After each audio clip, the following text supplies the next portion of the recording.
Hey YouTube, Kira Twig here, bringing you all an update to my Lightsworn Yugioh deck profile for post-Legacy of Destruction. Really excited with the new support we got for the Lightsworn deck from the latest Yu-Gi-Oh! Booster Pack. We got a new Synchro monster, a new Fusion monster, and a bunch of new main deck cards to really help with the power-up that the Lightsworn deck has already, sending cards from your deck to the graveyard, utilizing the different Lightsworn effects, and then being able to summon out some of the very powerhouse boss monsters for the many different extra deck cards we have for the Lightsworn deck. I wanted to stick as pure to a version of the Lightsworn deck as I could, only mixing in a few small engines to help with the playstyle of the Lightsworn cards. These cards definitely do help with, just the overall power of the graveyard plays you can do with your Lightsworn cards, but still I didn't want to stray too away from what the initial summoning mechanics for the Lightsworn deck were, because I know a lot of people do like to mix the Lightsworn deck with other cards like Tier Elements or other graveyard powered decks, but this one we're just sticking mostly with the main focus being the Lightsworn monsters. So let's go ahead and get started with the deck profile. So we'll go ahead and start off with the main deck monsters. For our new Lightsworn monsters, we're running 3 copies of Weiss Lightsworn Archfiend. You can place one other Lightsworn card from your hand on the top of your deck to special summon this card from your graveyard, then send the top 2 cards of your deck to the graveyard. If this card is sent from the deck to the graveyard, you can target one Lightsworn monster in your graveyard, except for Weiss Lightsworn Archfiend, and special summon it.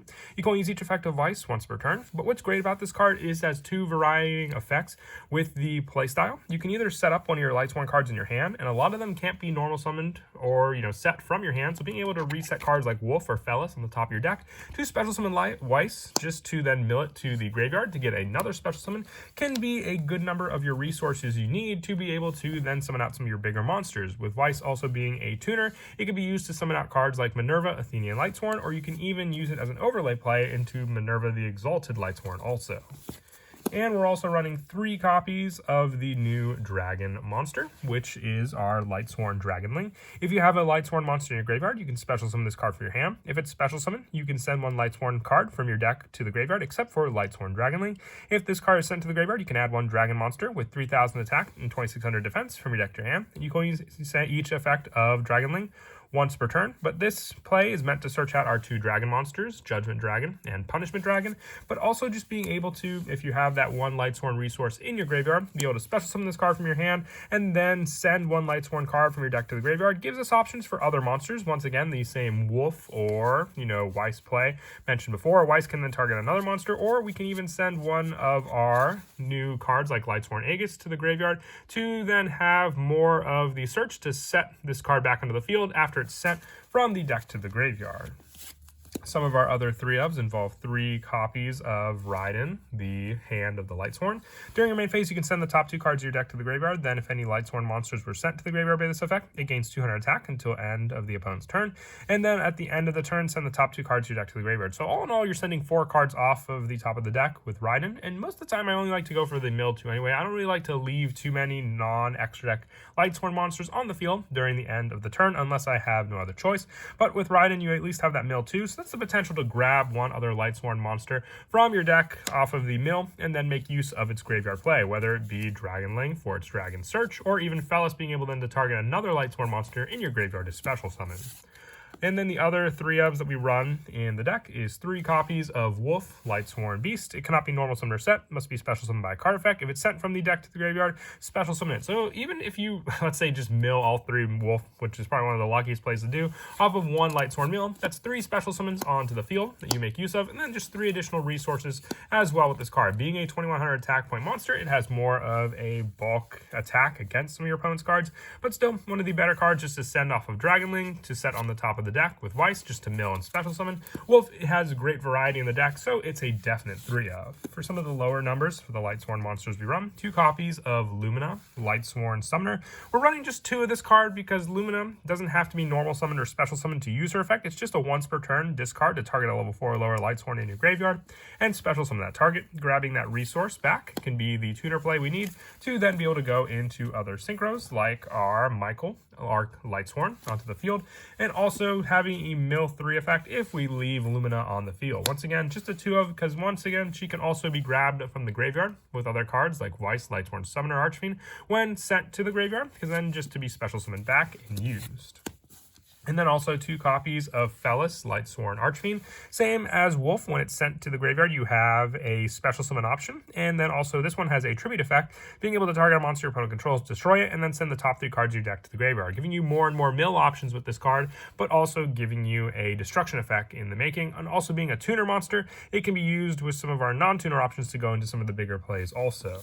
And then for the one-ofs for our Lightsworn monsters, 1 copy of Minerva, having a dragon add back play, and now also having a lower level dragon to potentially add back. Works with the different names as well, but being a level 3 tuner, having a variety of tuners can help with one of our other monsters we run in the extra deck, including Judgment, the Dragon of Heaven, and also being able to have an additional mill if she is sent from the deck to the graveyard. And some of our other Lightsworn options, 1 Raikou, Lightsworn Fighter. Having a banish effect that doesn't target definitely comes in handy when you're getting over some of your opponent's more difficult summons on the field. So I like to run the 1 Raikou for that banish option. And banish monsters can help if we ever need to correctly summon out our Punishment Dragon, and also the 1 Lumina Lightsworn Shaman. Now the effects for the banish do come in handy with her as well, but I like just having 1 other additional different name card if we need to summon out Judgment Dragon with the different names in the graveyard.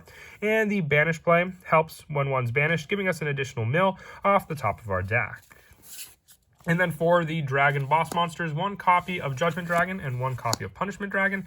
Now, the Punishment Dragon cannot be normal summon or set, must be special summoned by possessing 4 or more banished Lightsworn monsters, which can help with one of the other engines that I run the deck quite easily. But most of the time, you're just going to send Punishment Dragon to the graveyard and special summon out Judgment Dragon, so then we can use both to summon out our Fusion monster, which is our Enlightenment Dragon, to the field.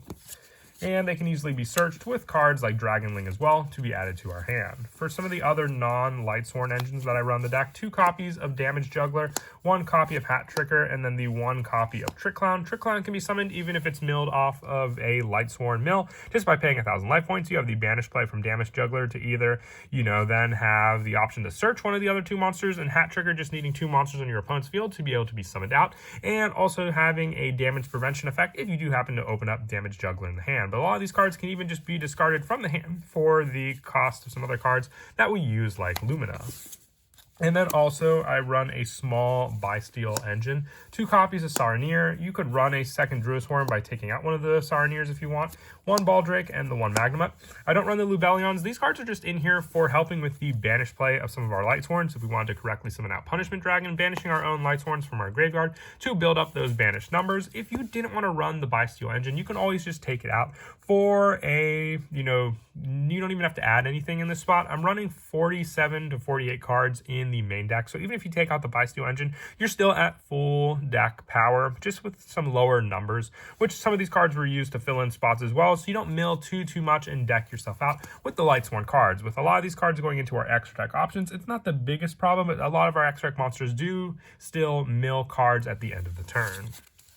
And then also the 1 Keldo and the 1 Medora.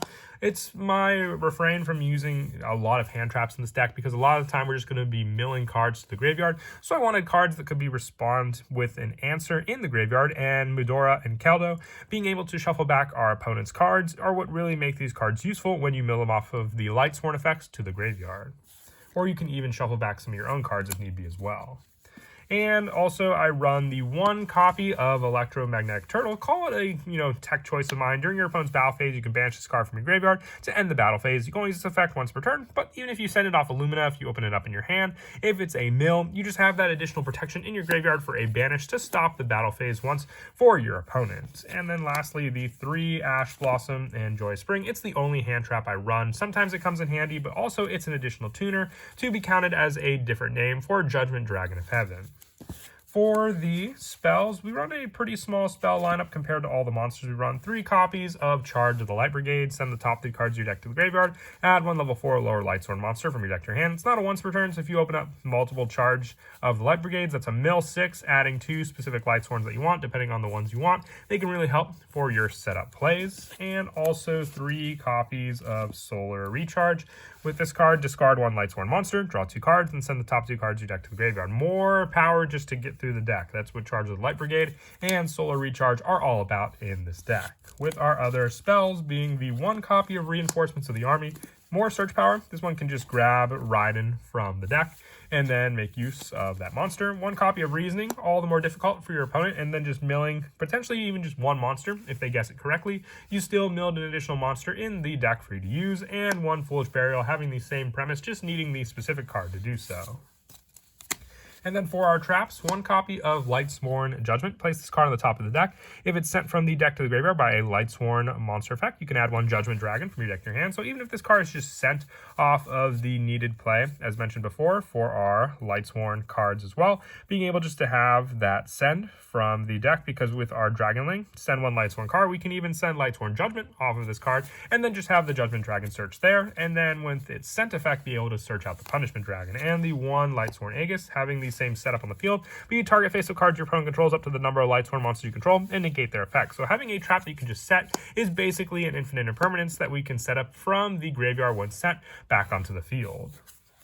That is it for the main deck. We'll now move on to the extract. I'll run 1 copy of the new Minerva Athenian Lightsworn. Needing 1 tuner and 1 non-tuner monster. Lightsworn monsters you control cannot be banished by card effects. You can only use each effect of the following Minerva Athenian Lightsworn once per turn. If this card is synchro summon, you can send Lightsworn monsters with different types from your deck to the graveyard up to the number of Lightsworn monsters used as this card material. And you can banish up to 4 Lightsworn monsters from your graveyard to send that many cards from the top of your deck to the graveyard. Having the mill power needed for more and more setup, but also just being able to send other Lightsworns to set up makes it a good card option in the deck for more of the control. Very similar to the Xyz power of Minerva, and also the 1 copy of Michael and the 1 Judgment Dragon of Heaven. You have more of the destruction plays when you have 4 more different tuners with Judgment Dragon of Heaven, but the banish option as well, with Michael being able to pay 1,000 life points just to banish 1 card on your opponent's field, but also being able to shuffle back cards when Michael is destroyed from your own graveyard to gain life points.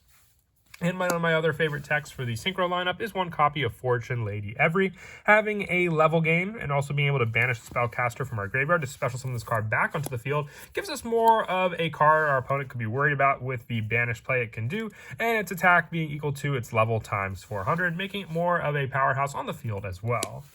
And also the 2 copies of Minerva, the Exalted Lightsworn, having more mill power, being able to detach 1 to send the top 3 cards of our deck to the graveyard. And then for every Lightsworn card, with this card sent and draw cards equal to the Lightsworn sent by this effect, giving us more hand consistency thanks to this monster as well. The 1 copy of Exciton Knight, along with the 1 copy of Zeus and the 1 copy of Typhoon, for additional overlays on top of our special summon monsters and just more board clearing effects with Exciton Knight. The 1 Enlightenment Dragon, you have to summon this card by banishing the above monsters, 1 from your field and 1 from your graveyard. So when you have the Punishment Dragon in the graveyard and the Judgment Dragon on the field is usually the best way I summon this card out. And once per turn quick effect, you can pay 2,000 life points to banish all other cards on the field and graveyards once per turn during your end phase, and the top 4 cards you deck to the graveyard. If this card's owner's possession is destroyed by an opponent's card, you can add 2 of your banished monsters to your hand, 1 Judgment Dragon and 1 Punishment Dragon, then special summon them, ignoring their summoning conditions. So then you can just get the resources back onto the field thanks to this monster anyway. And then 1 copy of IP Masquerena, 1 Lena the Light Charmer, 1 Dark the Dark Charmer Gloomy, 1 Nightmare Unicorn, and the 1 Apollosa for more of a generic light and darkness themed extra deck lineup to still be able to go into with all the monster summoning we can do, and no real restrictions for what we can summon. And then as for some of the go-to plays in the deck, as I said, Dragonling and Vice really do help with a lot of setup in the deck now. With Vice, if it's in your hand and you have just 1 other Lightsworn monster, even preferably the ones you didn't want to draw into, as I said before, you can set them back up on the top of the deck, summon out your Vice, then mill the top 2 cards of your deck. Depending on what you mill, you could have a potential benefit to set another card on the field and still have that special summon for your other Lightsworn card, and then be able to use them for an extra deck play just to go for more and more setup. The same premise comes down to then if you detach the card, if you have Dragonling in your hand, that could be a special summon of this card as well, and then having an additional send from your deck to the graveyard. If you already have your trap set up, you can go for another monster, and that monster can summon out, and then from there you have the special summon of another Lightsworn resource to be able to use on the field. It's very consistent with all the new cards we have, and then depending on when sent, you have the search for Dragonling, then to grab 1 of your other 2 main deck boss monsters.